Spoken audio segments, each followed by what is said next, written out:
Welcome back to another instalment of Time Attack Diaries. Now today we've got the cars back in the workshop for some upgrades and repairs. Let's get them in and see what we've got to deal with.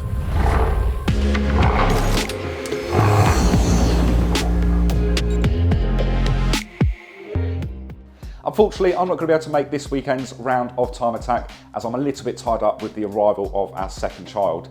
But we'll be sending the guys from the workshop over to Donington to support Nick and David where they can at the track. That's making all those little incremental adjustments and tweaks whilst they're there on the day.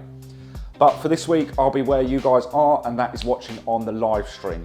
So on the live stream, we're going to see the cars lapping, putting their times in and progressing throughout the day. I'm going to try not to sit there getting all nervous, but let's take a look at the footage and see how the weekend unfolded. So as you know, with race days fast approaching, time is very precious. So we're going to get cracking, get the gearbox out of this car and start getting the suspension stripped down. Whilst Nick's car's having the gearbox removed, we've made a start on David's suspension. We're fitting white line springs along with a WOT cooling plate and a set of hard race camber arms and ball joints, allowing us to exploit the most from the chassis. If you're interested to see what's happened inside Nick's gearbox and the cause of the failure, hit the subscribe button, let us know in the comments below as we'll likely cover this one in a later video. But for now, the repairs have been carried out, the upgrades are in place, let's get the cars back to the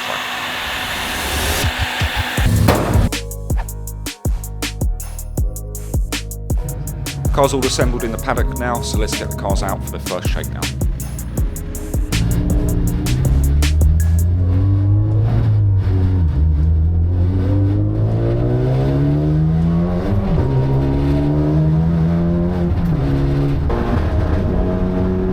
So on first impressions, the car looks to be lapping very well, although times aren't really reflecting that at the moment. We may have dialed back the camber a little bit too much, and therefore can't corner at the speeds that we would like to.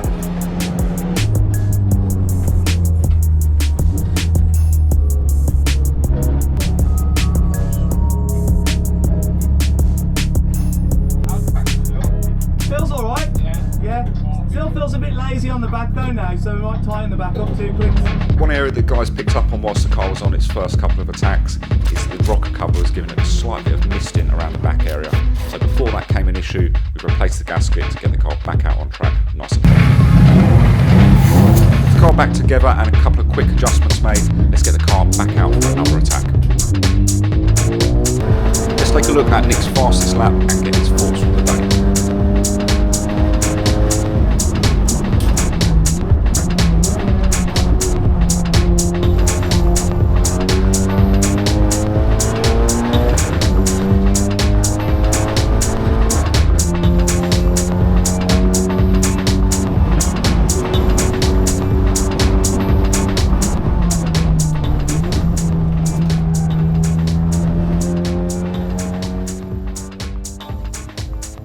Just wrapping up from Donington Park, I think that we had so many challenges there and we faced a lot of things that we haven't faced before with the car, but there were some amazing positives from it as well.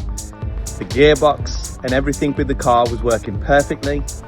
The car felt amazing. The only thing that we need to get dialed now is little bits and pieces of geometry, and then I think once we've got those bits of geometry sorted out, the car's going to be amazing. It was literally just a case of trial and error, and sometimes, you know, you have to try things and it doesn't always work out exactly how you want it, but you learn from it, and we learned a lot from Donington. So now we should be able to move forward and we'll be able to make the car even better so we can come back even stronger for the next round at Brands Hatch.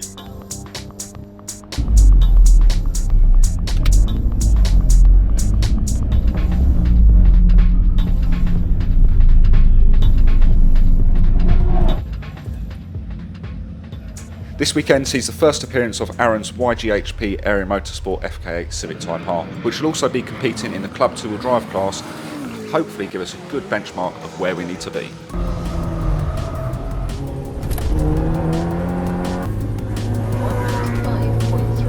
With all competitors trying to put in faster and faster laps, there's bound to be one or two offs throughout the day.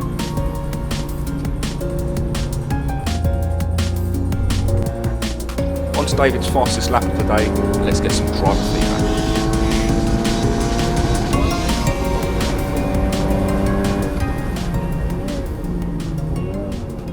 what can I say but wow, what an experience to be back where it all started, this time racing and competing, and I couldn't be happier.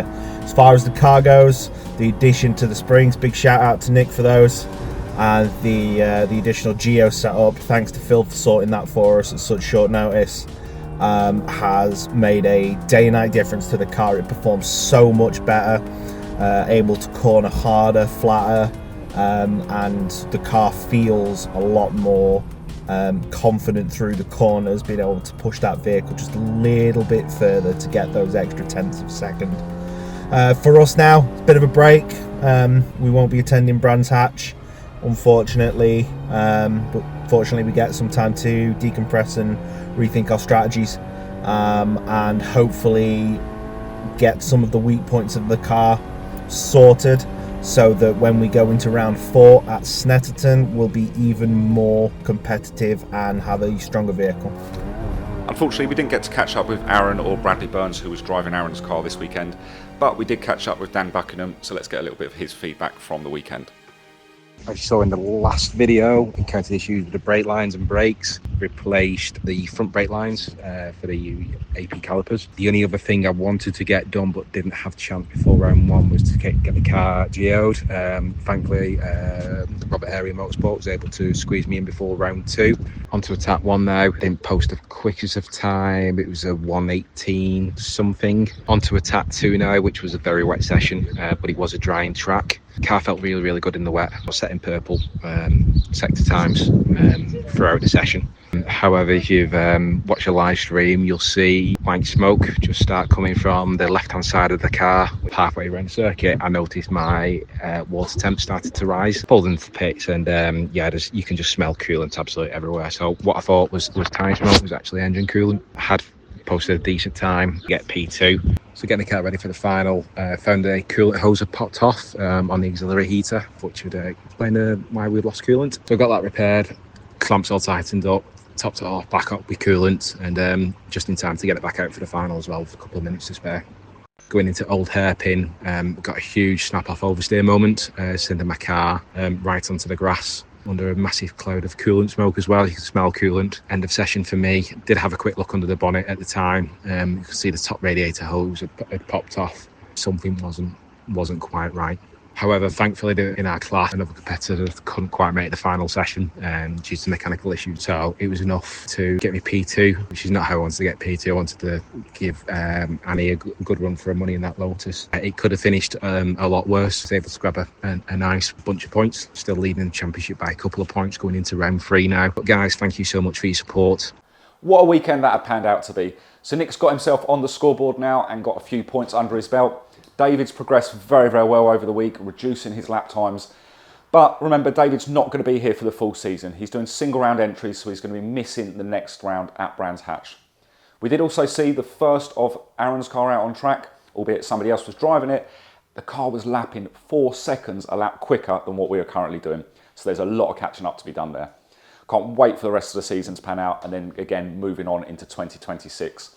So join us for round 3 at Brands Hatch this coming weekend, where we will be seeing the cars back out on track, really trying to push the limits of what they're capable of.